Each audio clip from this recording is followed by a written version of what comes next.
Okay, picture this for a second. You open up your brokerage app, just to check in real quick, and your stomach just drops. Red numbers everywhere. Some talking head on TV is using the word unprecedented again, like they haven't used it 11 times already this decade. And that little voice in your head starts whispering, maybe I should just sell everything. Maybe I should move it all to cash. Maybe investing just isn't for people like me. Honestly, if you've ever felt that specific flavor of dread, you are in very, very good company. I'd guess almost everyone watching this has had that exact moment at least once. My name's Josh, and I spend an unreasonable amount of time thinking about money. Not just the spreadsheet side of it, but the emotional side. Why smart, capable people panic sell at the bottom. Why some folks sleep just fine through a crash that has everyone else refreshing their portfolio every 4 minutes. It's kind of become an obsession of mine, figuring out what actually separates those two groups. And here's the thing I want to walk through with you today, because I think it's going to genuinely shift how you look at your own investments.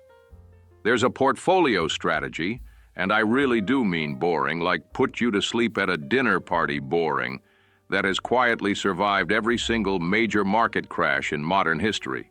The dot-com collapse, 2008, the COVID crash, the 2022 mess. All of it. Not because it's clever. Not because whoever built it timed anything perfectly. It survived because it was built to survive, which, weirdly, turns out to be a completely different skill than trying to win. So stick with me for the next few minutes, because by the end of this, you're going to understand why the most exciting portfolios are usually the ones quietly losing money over the long run, and why boring done consistently tends to beat clever done occasionally.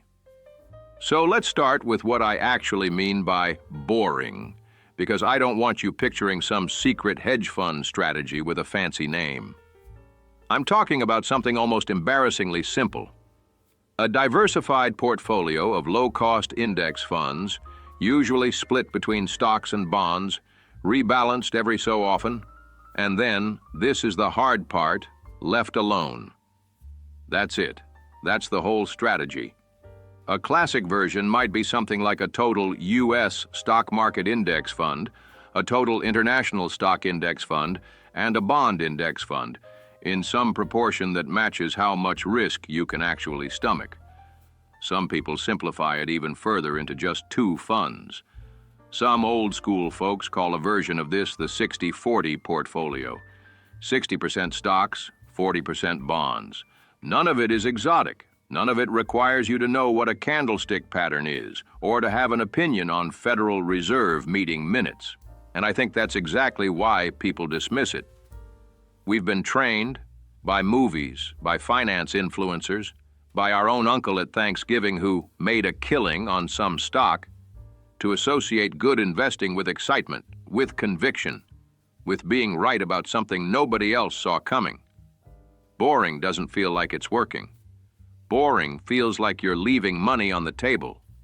But here's a little breakdown that changed how I see this. Imagine 2 people. One of them is constantly moving money around, chasing whatever sector is hot, jumping into crypto when it's mentioned on the news, selling when things dip because something's clearly wrong. The other person picks a simple, diversified mix, sets up automatic contributions, and basically ignores the news. 10, 20, 30 years later, it's almost always the second person who ends up ahead, not because they were smarter, but because they simply stayed in the game long enough for the game to work in their favor. Why does this matter to you specifically? Because most of us are not professional traders. We have jobs, kids, dogs that need walking, a life to actually live. A strategy that only works if you're glued to a screen all day isn't really a strategy. It's a part-time job you didn't sign up for. The boring portfolio is designed for actual humans with actual lives. The takeaway here is simple, if a little unsatisfying. The goal isn't to find the cleverest possible portfolio. It's to find one boring enough that you'll actually stick with it when things get scary. Because a mediocre strategy you follow for 30 years will crush a brilliant strategy you abandon after 18 months. Let's go back in time a bit, because I think history does a much better job of making this point than I ever could just talking at you. Rewind to the late 1990s. The internet is brand new, exciting, and everyone, and I mean everyone, is convinced that any company with a .com in its name is going to make them rich. Valuations get completely disconnected from anything resembling actual profit. People are quitting stable jobs to day trade tech stocks from their kitchen tables. It's basically financial mania dressed up as innovation. And then, starting in 2000, it all comes apart. Over the next couple of years, a huge chunk of that tech-heavy enthusiasm just evaporates. Some individual stocks lose 80–90% of their value. Fortunes made on paper in 1999 are simply gone by 2002. If your entire portfolio was concentrated in tech stocks, which honestly felt like the smart move at the time, you got absolutely flattened. But here's the quieter story that doesn't make headlines. Someone holding that boring, diversified mix, some stocks, some bonds, spread across sectors and countries instead of piled into one hot trend, still felt the pain, don't get me wrong.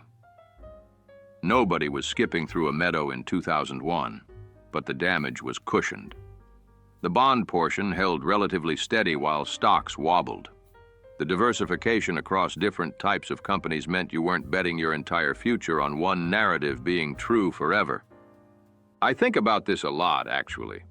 How concentration feels safe in the moment because you understand the story so well. But diversification is what actually protects you, precisely because you don't need to know which story turns out to be true. You're not betting on the internet being a fad or a revolution. You're saying, I don't know exactly how this plays out, so let me make sure I'm not destroyed if I'm wrong. The simple concept underneath all this is something you've probably heard 100 times without really absorbing it. Don't put all your eggs in one basket. Cliché, sure. But clichés usually get repeated because they're annoyingly true. If there's one takeaway from this era, it's this. Ask yourself honestly whether your current portfolio would survive if the one thing you're most excited about right now turned out to be wrong. If the answer makes you a little uneasy, that's worth sitting with. Now let's jump forward to 2008, which honestly might be the scariest one on this list, because it wasn't just stocks acting weird. It was the entire financial system looking like it might genuinely fall apart. You had banks that had existed for over a century collapsing in a matter of days. Housing prices, which everyone had been told could basically never fall nationwide, fell off a cliff. People lost homes. People lost jobs. And the stock market lost more than half its value from peak to trough. I mean, imagine watching your retirement account get cut in half while also reading headlines about the entire banking system possibly seizing up.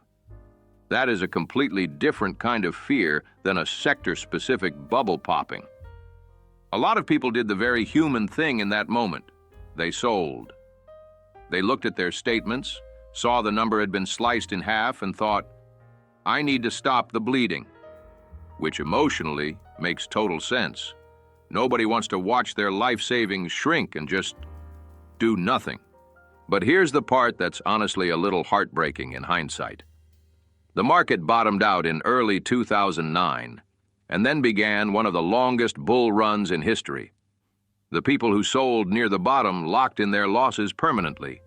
The people who held the boring, diversified portfolio, who kept contributing to their 401k even when it felt insane to do so, who didn't touch the bond allocation they'd built specifically for moments like this, they recovered. Not instantly, but they recovered, and then some. There's a concept here worth breaking down simply: rebalancing. When stocks crash and bonds hold up better, your portfolio drifts out of its original mix. Suddenly you've got way more bonds than intended, percentage-wise, because stocks shrank so much. Rebalancing means selling a little of what held up and buying more of what crashed to get back to your target mix. Which sounds terrifying, buying more of the thing that's currently down, but it's actually just a mechanical way of forcing yourself to buy low without needing the emotional courage to do it on purpose. Why does this matter to you? Because 2008 proves that the boring strategy isn't just about surviving a crash. It's about having a built-in mechanism that nudges you toward doing the right thing exactly when your instincts are screaming at you to do the wrong thing. You don't need to be brave. You just need a system that's brave for you. The actionable piece here, if you already have a target allocation, actually check it once or twice a year. Not obsessively, just occasionally. See if it's drifted and nudge it back. That's genuinely most of the work. Fast forward to 2020. This one's fresh enough that I bet a lot of you remember exactly where you were. A global pandemic shuts down the entire world in a matter of weeks, and the stock market does something it had basically never done before. It falls roughly a third in value in about a month. Not over a year. A month. That's an absurdly fast, violent drop. And then, and this is the part that genuinely still surprises me a little, it recovers almost as fast. By the end of that same year, markets were hitting new highs, even while the world was still, mostly locked in their houses. It was disorienting. It felt like the market and reality had completely disconnected from each other. If you panicked in March 2020 and sold, you likely missed one of the sharpest recoveries in market history.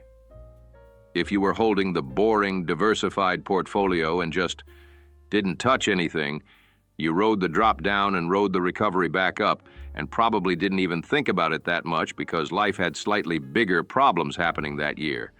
Then 2022 comes along with a completely different flavor of pain. Not a sudden crash, but a slow, grinding decline as interest rates rose sharply and both stocks and bonds fell together, which is unusual and genuinely uncomfortable if you were counting on bonds to be your safety net that particular year.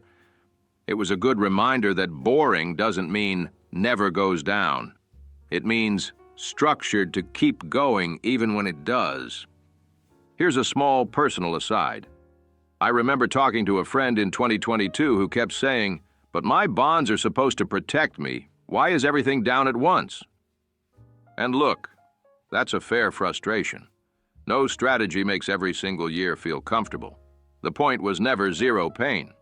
The point is staying solvent, staying invested, and staying sane enough to keep contributing through the discomfort instead of bailing at exactly the wrong moment. The takeaway from both of these years, back to back, is that time horizon does most of the heavy lifting. If your money needs to be there next month, none of this applies to you. That money shouldn't be in stocks at all. But if you're investing for a goal a decade or more away, these year-to-year swings, as violent as they feel in the moment, tend to smooth out into something much calmer when you zoom out. So why does this unglamorous approach keep winning, crash after crash, decade after decade? I think it comes down to something almost embarrassingly human. The boring portfolio doesn't require you to be right about the future. It just requires you to accept that you don't know what's coming and to build something sturdy enough that it doesn't matter. Every single crash we just walked through had its own completely different cause. A tech bubble, a banking collapse, a global pandemic, aggressive interest rate hikes. Nobody saw all four of those coming in advance, in the right order, at the right time. If your strategy depends on correctly predicting the next crisis, you're basically betting your financial future on being a fortune teller. The boring strategy sidesteps that whole problem by just not trying to predict anything. It diversifies across companies, industries, countries, and asset types, so that no single surprise can take the whole thing down. There's also a psychological piece that I think gets underrated. A simple, automatic strategy removes 1,000 tiny decision points where you could talk yourself into a mistake. You're not deciding whether to buy the dip or sell the rally or rotate into whatever's trending on financial YouTube this week. You already decided once, calmly, what your plan was. and now you're just following it. That's a massive advantage because our worst financial decisions almost always happen in moments of high emotion. And this strategy is specifically designed to need fewer decisions during exactly those moments. So, practically, how would you actually build something like this? Honestly, it's not complicated. Figure out a stock-to-bond mix that matches your time horizon and your ability to sleep at night. Younger investors with decades to go typically lean more heavily into stocks, while people closer to needing the money lean more into bonds. Pick a small handful of broad, low-cost index funds rather than dozens of individual stocks. Set up automatic contributions so you're investing consistently regardless of what the headlines say that week. And check in on it maybe once or twice a year, just to rebalance if things have drifted. Not to react to every dip or rally. That's genuinely most of it. I know that might feel underwhelming after everything we just talked about, like that's the big secret? Yeah. That's kind of the whole point. The secret isn't a secret at all. It's just unglamorous enough that most people skip right past it, looking for something more exciting instead. So let's pull this together for a second. We walked through 4 completely different disasters: the dot-com bust, 2008, the COVID crash, and the 2022 slide. And in every single one, the same basic, unglamorous approach held up. Not because it avoided the pain entirely, it didn't. It went down, sometimes sharply, right alongside everything else. But it was built with enough diversification and enough structure that going down was never the same thing as going away, and I think that's really the emotional core of all this. You are allowed to feel that gut punch when the market drops. That's just being human, and honestly, if you didn't feel anything, I'd be a little worried about you. The goal was never to numb yourself to the fear. The goal is to build something sturdy enough underneath you that the fear doesn't have to turn into a decision you'll regret 5 years later. If there's one thing I'd want you to actually walk away with, it's this. You don't need to predict the next crash to survive it. You just need a portfolio boring enough, diversified enough, and automatic enough that it doesn't need you to be a genius. It just needs you to leave it alone. So maybe this week, instead of checking your portfolio every day, take a slower look. Ask yourself honestly whether what you're holding is built to survive a surprise or built to survive only if everything goes exactly as you're hoping. There's no shame in realizing it's the second one. Most of us start there, but now you know what the alternative actually looks like.